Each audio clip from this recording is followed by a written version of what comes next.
morning everyone. My name is Prachi and I am from BSc Chemistry Honors second year and the topic for the video is thermodynamics. So let's start. First of all, what is thermodynamics? Thermodynamics क्या है? The science of energy that concerned with the ways in which energy is stored within a body. मतलब कि ये एक ऐसी चीज़ है, ये ऐसी साइंस है एनर्जी के बारे में जो हमें बताता है कि एनर्जी को किस किस वे में स्टोर किया जा सकता है किसी भी बॉडी में. Energy transformations mostly involve heat and work movements. जो एनर्जी ट्रांसफॉर्मेशन होती है उसमें क्या होता है, हीट और वर्क की मूवमेंट होती है, या तो हीट एक्सचेंज होती है, वर्क होता है. The fundamental law is the conservation of energy principle. Energy cannot be created or destroyed but can only be transferred from one form to another. क्या कहा जाता है कि कि जो एनर्जी होती है ना उसको ना तो क्रिएट किया जा सकता है ना ही डिस्ट्रॉय किया जा सकता है. उसको सिर्फ एक फॉर्म से दूसरी फॉर्म में बस ट्रांसफॉर्म किया जा सकता है. System, surroundings and boundary. So what is system? A quantity of matter or a region in space chosen for study. मतलब कि सिस्टम वो होता है जिस चीज़ को लेकर हम स्टडी कर रहे हैं तो जो चूज़ की हुई चीज़ है वही सिस्टम होती है. सराउंडिंग्स क्या है? द मास और रीजन आउटसाइड द सिस्टम. जो सिस्टम है उसके अलावा जो भी चीज़ बच गई उसकी सराउंडिंग की चीज़ है, और जो उसका जो रीजन है उसके बाहर की चीज़ को हम सराउंडिंग बोलते हैं. Boundary, the real or imaginary surface that separates the system from its surrounding. और जो बाउंड्री क्या होती है, ये एक इमेजनरी या फिर रियल या इमेजनरी कुछ भी कह लो, एक ऐसा सरफेस होता है जो सिस्टम और सराउंडिंग को अलग करता है. हम इस फिगर में देख सकते हैं कि जो बीच में सिस्टम है, जो सिस्टम के बाहर का रीजन है उसको हम सराउंडिंग्स बोल रहे हैं, और जो सराउंडिंग और सिस्टम को अलग कर रहा है ये जो रियल है या फिर इमेजनरी जो ये लाइन है इसको हम बाउंड्री बोलते हैं. Type of system. सिस्टम कितने टाइप के होते हैं? First of all isolated system. Isolated system neither mass NOR energy can cross the selected boundary. जो सिस्टम और सराउंडिंग के बीच में कि ना तो मास और ना ही एनर्जी उस बाउंड्री को क्रॉस नहीं कर सकती. एग्जाम्पल के लिए coffee in a closed well insulated thermos बोतल. जो हमारे थर्मोस की बोतल होती है उसके अंदर हम चाहे गर्म कॉफ़ी डाल दें, चाय डाल दें, तो ना तो वो कॉफ़ी उससे बाहर आती है ना ही फिर हीट होती है वो बाहर जाती है. कि वो एक आइसोलेटेड सिस्टम होता है. बाउंड्री के बाहर ना तो मास जा पाता है और ना ही जो उसकी एनर्जी होती है वो उस बाउंड्री को क्रॉस कर पाती है. Close system. Close system only energy can cross the selected boundary. कि जो क्लोज सिस्टम होता है उसमें सिर्फ जो एनर्जी होती है ना वही उस बाउंड्री को क्रॉस कर सकती है. एग्जांपल्स के लिए एक tightly capped cup of coffee. कि हम किसी भी कप में कॉफ़ी लेते हैं तो कॉफ़ी का तो एक्सचेंज होगा नहीं, वो तो सराउंडिंग में जाएगी, लेकिन जो उसकी हीट होती है वो चली जाएगी और कॉफ़ी धीरे धीरे ठंडी हो जाएगी. तो हम उसको क्लोज सिस्टम बोलते हैं. कि जिसमें सिर्फ और सिर्फ एनर्जी का ट्रांसफ़र हो, मास का ना हो, मास कांस्टेंट रहे. Open system. Open system both mass and energy can cross the selected boundary. Open में क्या होता है, एनर्जी भी और जो मास होता है वो भी जो सिलेक्टेड बाउंड्री को क्रॉस कर सकते हैं. सिस्टम और सराउंडिंग के बीच में मास और एनर्जी दोनों का ट्रांसफ़र होता है. जैसे कि कोई भी ओपन कप ऑफ कॉफ़ी ले ले तो उसमें दोनों का ट्रांसफ़र होगा. Properties of system. So, properties of a system is a measurable characteristic of a system in equilibrium. Properties may be intensive और extensive. जो properties होते हैं किसी भी सिस्टम की वो measurable characteristic होती हैं और ये intensive और extensive होती हैं. Intensive are independent of the amount of mass. जो मास होता है उस पर डिपेंड नहीं करती, उनको इंटेंसिटिव प्रॉपर्टी कहते हैं. जैसे टेम्परेचर, प्रेशर, डेंसिटी, ये किसी भी चीज़ के अमाउंट या उसके मास पे डिपेंड नहीं करती. Extensive varies directly with the mass. कि ये जो एक्सटेंसिव प्रॉपर्टीज़ होती हैं मास पे डिपेंड करती हैं। एग्जाम्पल के लिए mass, volume, energy, enthalpy. Properties of system. Specific properties. The ratio of any extensive property of a system to that of the mass of the system is called an average specific value of that property, also known as intensity property. किसी भी extensive property और उसके mass का अगर हम ratio लेते हैं तो हम उसको एवरेज स्पेसिफिक वैल्यू बोलते हैं उसकी प्रॉपर्टी की, और इसको हम इंटेंसिटी प्रॉपर्टी भी बोल सकते हैं। जैसे कि specific volume V/m, total energy E/m, internal energy U/m। State, equilibrium and process. State, a set of properties that describes the condition of a system. Example mass, temperature, volume. मतलब ये जो state होती है ये किसी भी मतलब कि ऐसी प्रॉपर्टीज़ होती है जो सिस्टम की कंडीशंस को बताती हैं। Thermodynamic equilibrium, system that maintains thermal, mechanical phase and chemical equilibriums.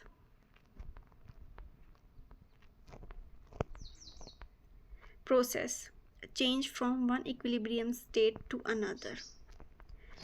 मतलब कि कोई आइसोबारिक प्रोसेस है तो उसमें प्रेशर कांस्टेंट होता है, आइसोथर्मल प्रोसेस हो तो उसमें टेम्परेचर कांस्टेंट होता है, आइसोकोरिक में वॉल्यूम और आइसेंट्रोपिक में एंट्रोपी कांस्टेंट होती है। The prefix iso is often used to designate a process for which a particular property remains constant. Isobaric process, a process during which the pressure P remains constant. Pressure is constant. अभी बताया आइसोबोरिक process वो होती है जिसमें process के दौरान pressure को हम कांस्टेंट रख देते हैं, मतलब डेल्टा P 0 हो जाता है।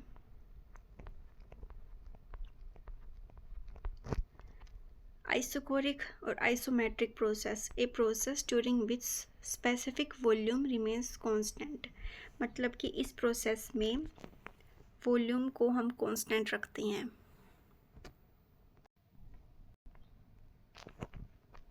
Isothermal process, a process during which the temperature T remains constant.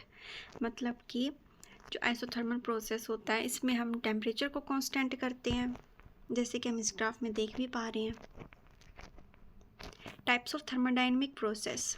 Cyclic process, when a system in a given initial state goes through various processes and finally return to its initial state, the system has undergone a cyclic process or cycle. जब जैसे कोई system है उसकी कोई initial state है और वो बहुत सारे प्रोसेसेस के थ्रू जाता है, उसको बहुत सारे मतलब प्रोसेस करना पड़ता है and finally return to its initial state, और वो लास्ट में अपनी इनिशियल स्टेट में वापस आ जाता है, मतलब उसकी साइकिल कंप्लीट हो जाती है। The system has undergone a cyclic process, तो हम इसको एक साइक्लिक प्रोसेस बोलते हैं क्योंकि वो अपनी इनिशियल स्टेट से स्टार्ट होकर प्रोसेसेस से गो थ्रू होकर वापस इनिशियल स्टेट पे आ जाता है। Reversible process, it is defined as a process that once having takes place it can be reversed. Reversible का मतलब भी क्या है, मतलब जो रिवर्स हो उसके तो बता रखा है कि एक ऐसा प्रोसेस जो एक बार होने के बाद उसको फिर से रिवर्स किया जा सकता है। In doing so it leaves no change in the system और बाउंड्री, और इसको करने पे सिस्टम और बाउंड्री पे कोई भी चेंज नहीं होता। इरिवर्सिबल प्रोसेस मतलब जो रिवर्स ना हो सकता हो। A process that can not return both the system and surrounding to their original state, मतलब कि एक ऐसा प्रोसेस जिसमें सिस्टम और सराउंडिंग को उनकी ओरिजिनल कंडीशन में वापस ना नहीं लाया जा सकता। Types of thermodynamic processes. Adiabatic process, a process that has no heat transfer into or out of the system. It can be considered to be perfectly insulated.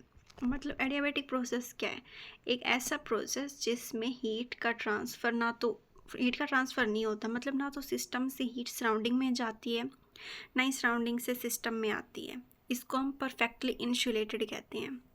Isentropic process, a process where the entropy of the fluid remain constant, एक ऐसा process जिसमें entropy होती है किसी भी fluid की, उसको constant रखते हैं।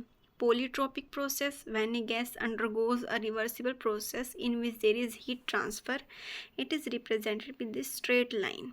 मतलब कि जिसमें अगर कोई गैस रिवर्सिबल प्रोसेस से जा रही है, हीट ट्रांसफ़र हो रही है, तो it is represented with this straight line, मतलब उसमें पीवी कांस्टेंट होता है। Throttling process, a process in which there is no change in enthalpy, no work is done and the process is adiabatic। मतलब कि एक ऐसा प्रोसेस जिसमें enthalpy में चेंज नहीं होता, no work is done and process is adiabatic, ना तो वर्क डन होता है और जो प्रोसेस होता है वो एडियाबैटिक होता है। ज़ीरोथ लॉ ऑफ थर्मोडायनेमिक्स ये क्या कहता है? If two bodies are in thermal equilibrium with a third body, दो बॉडीज़ हैं और वो एक दूसरे के साथ थर्मल इक्विलिब्रियम में है, मतलब दो बॉडीज़ हैं, वो अगर थर्ड की कोई तीसरी बॉडी है, कोई थर्ड सिस्टम उसके साथ अगर थर्मल इक्विलिब्रियम में है, तो वो एक दूसरे के साथ भी थर्मल इक्विलिब्रियम में होंगी। जैसे अगर ए बी एक दूसरे के साथ मतलब थर्मल इक्विलिब्रियम में है और वे सी के साथ में है, तो ऑब्वियस सी बात है कि ए और सी भी थर्मल इक्विलिब्रियम में होंगे। Two bodies reaching thermal equilibrium after being brought into contact in an isolated enclosure. Point functions. When two coordinates are located on the graph, they define a point and the two properties on the graph define state। मतलब कोई graph है, उस पर दो coordinates ले रखे हैं, तो वो एक पॉइंट को डिफाइन करती हैं, जो अगर दो प्रॉपर्टीज़ को ग्राफ पे ले रखा है तो उसकी स्टेट बताती हैं, जैसे कि प्रेशर, टेम्परेचर, वॉल्यूम, ये पॉइंट फंक्शंस होते हैं। Path function, there are certain quantities like heat, work cannot be located on a graph by a point but they are represented by the area। मतलब कुछ functions ऐसे होते हैं, कुछ quantities ऐसी होती हैं जैसे कि हीट होती है, वर्क डन होता है, उनको ग्राफ पे पॉइंट से नहीं दिखा सकते क्योंकि उनके अंडर का हम एरिया लेते हैं। It is not a state और point function, rather it depends on the path of the process, क्योंकि ये जो प्रोसेस होता है उसके पाथ पे डिपेंड करती हैं। Such quantities are called path function and they are inexact differential. तो ऐसी क्वांटिटीज़ को पाथ फंक्शन कहते हैं। Thermodynamic equilibrium, a system is said to be in thermodynamic equilibrium which is incapable of any spontaneous change of its macroscopic properties and it is in complete balance with its surroundings। मतलब कि कोई भी system thermodynamic equilibrium में तब होता है जब उसके अंदर कोई भी जैसे माइक्रोस्कोपिक प्रॉपर्टीज़ होती है, प्रेशर, वॉल्यूम, टेम्परेचर, इनको लेके कोई भी चेंज ना हो। A system will be in thermodynamic equilibrium if it satisfies the condition of mechanical, thermal and chemical equilibrium। एक सिस्टम को थर्मोडायनेमिक इक्विलिब्रियम में तब बोला जाएगा जब वो अगर इन कंडीशंस को फॉलो करें। Mechanical equilibrium, no unbalance forces, मतलब कि उसमें फोर्स अनबैलेंस नहीं होनी चाहिए, बैलेंस कंडीशन में होनी चाहिए। Thermal equilibrium, uniformity of temperature inside with surrounding, मतलब टेम्परेचर है वो यूनिफॉर्म होना चाहिए। Chemical equilibrium, absence of any chemical reaction, और उनके बीच में मतलब कोई भी केमिकल रिएक्शन नहीं होनी चाहिए। क्वासी स्टैटिक प्रोसेस या फिर reversible process. A quasi-static process is defined as a process in which the properties of the system depart infinitesimally, means extremely small, from the thermodynamic equilibrium path। ये एक ऐसा process होता है जिसमें जो properties होती हैं सिस्टम की उनको बहुत स्मॉल लेके चलती हैं। If the properties of the system has finite departures from thermodynamic equilibrium path, the process is said to be non-quasi-static। मतलब कि अगर ऐसी प्रॉपर्टीज़ होती हैं उनका फाइनाइट डिपरेचर होता है तो हम उनको नॉन क्वासी-स्टैटिक प्रोसेस बोलते हैं। Quasi-static process is the succession of the thermodynamic equilibrium state, while in case of non quasi-static process the end states only represents the thermodynamic equilibrium. मतलब कि जो क्वासी-स्टैटिक प्रोसेस होता है उसमें थर्मोडायनेमिक इक्विलिब्रियम जो होता है वो सक्सेस हो जाता है, जबकि जो नॉन क्वासी-स्टैटिक प्रोसेस होता है उसकी सिर्फ and state he thermodynamic equilibrium को शो करती है। Conditions for reversible process, friction नहीं होना चाहिए, हीट ट्रांसफ़र होना चाहिए और कोई भी स्पॉन्टेनियस चेंज नहीं होना चाहिए सिस्टम में।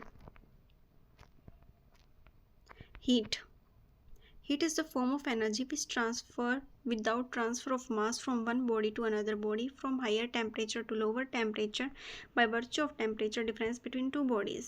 Heat क्या है?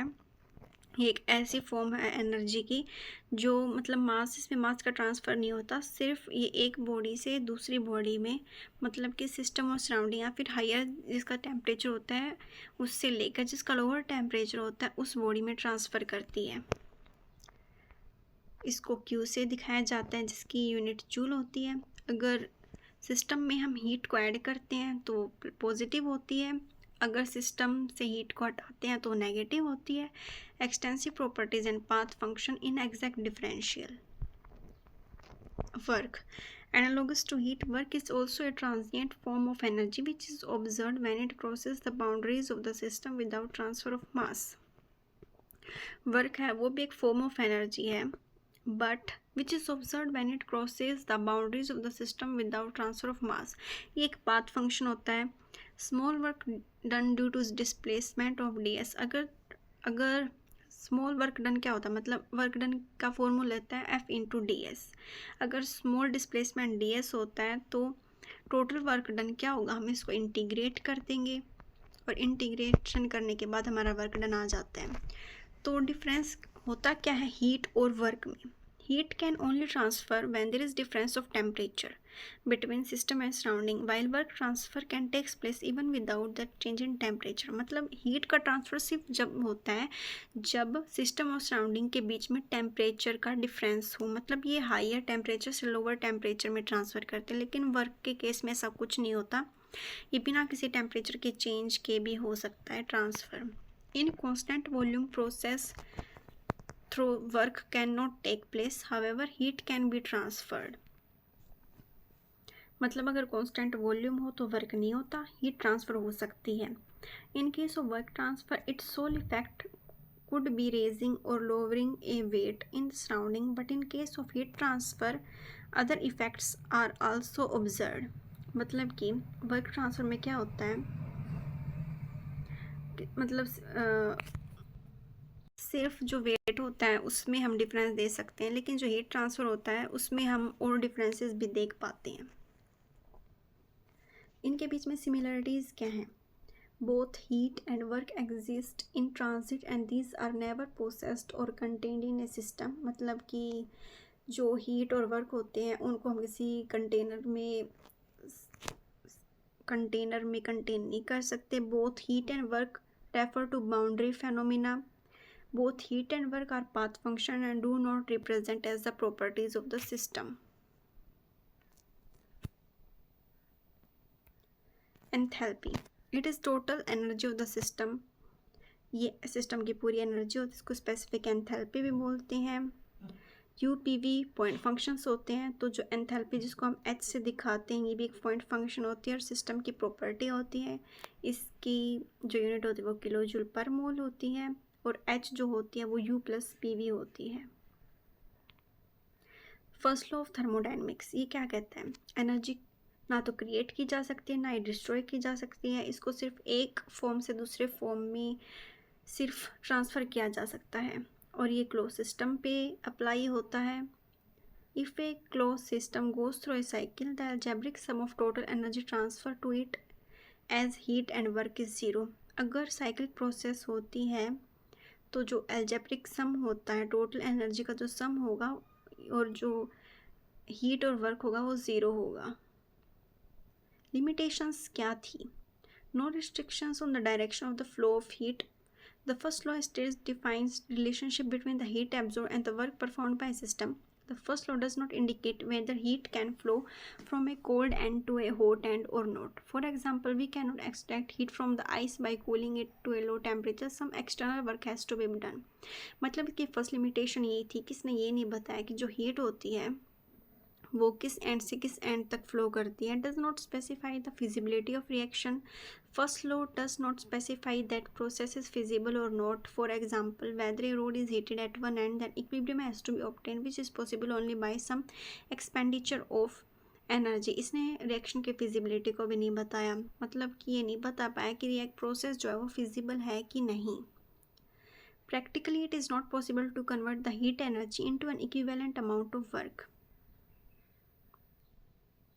और ऐसा कुछ भी पॉसिबल नहीं होता है कि वो पूरी की पूरी जो हीट एनर्जी है उसको हम उतने ही अमाउंट ऑफ वर्क में कन्वर्ट कर दें।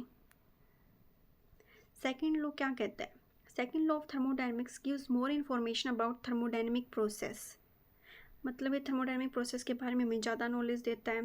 Heat can not flow itself from colder body to a hotter body, इसने बता रखा है कि जो हीट होती है वो कोल्डर बॉडी से हॉटर बॉडी में अपने आप फ्लो नहीं करती।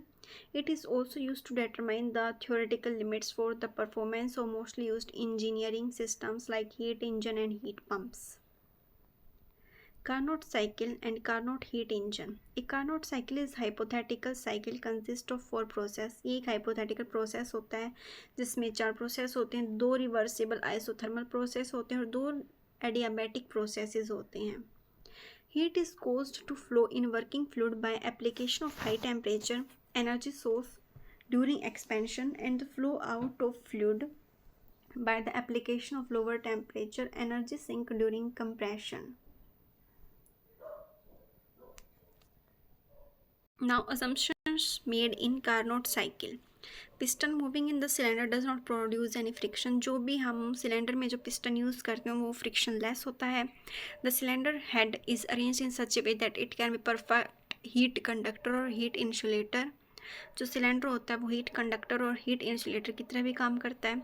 The walls of cylinder and piston are considered as perfect insulator of heat. Heat transfer does not affect temperature, source और सिंक, मतलब जो हीट ट्रांसफ़र होगी वो सोर्स और सिंक के टेम्परेचर पर कोई इफेक्ट नहीं डालती है। कंप्रेशन और एक्सपेंशन जो भी होगा वो रिवर्सिबल होगा। Working is perfect gas and has constant specific heat, और जो भी हम गैस ले रहे होंगे वो परफेक्ट होगी, मतलब उसकी जो स्पेसिफिक हीट होगी वो कांस्टेंट रहेगी।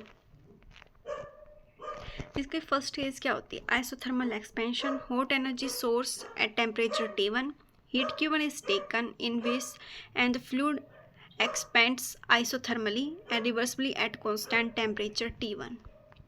Stage 2 है adiabatic expansion. The cylinder becomes a perfect insulator so that no heat flow takes place. The fluid expands adiabatically and reversibly while temperature falls from T1 to T2. Stage 3 क्या है? Isothermal compression, cold energy source at temperature, heat Q2 flows from the fluid while compressed isothermally and reversibly at constant lower temperature. इसमें जो gas होगी वो compress होगी। Fourth is adiabatic compression. Cylinder head becomes a perfect insulator so that no heat flow occurs. The compression is continued adiabatically and reversibly during which temperature is raised from T2 to T1. और जो efficiency होगी इस heat engine की ये होगी T1 minus T2 upon T1। इस expression से ये नोट किया जा सकता है कि T2 डिक्रीजेज और T1 increases and efficiency of the reversible cycle increases. जो इफ़िशियंसी होगी वो रिवर्सिबल साइकिल की इंक्रीज होगी। सिंस नेटा is always less than unity, T2 is always greater than zero and positive. जो नेटा होता है वो हमेशा 1 से कम होता है, इसके लिए T2 को हमेशा बड़ा होना होगा 0 से और पॉजिटिव होना होगा। An engine which consists entirely of reversible process can operate in the reverse direction so that it follows the cycle as shown and operates as a heat pump, as you can see. Carnot's theorem क्या कहती है? It is impossible to construct an engine operating between two constant temperature reservoir can be more efficient than reversible engine operating between the same reservoir. मतलब कि ऐसा possible है कि हम एक ऐसा इंजन बनाएं जो 2 कांस्टेंट टेम्परेचर रेजर्वोयर्स के बीच में हो, क्योंकि ऐसा एफिशिएंट नहीं होगा कि हम कोई 2 सेम रेजर्वोयर लें। इसलिए हम एक ऐसा इंजन लेंगे जो ऑपरेट करता होगा 2 कांस्टेंट टेम्परेचर रेजर्वोयर्स के बीच में।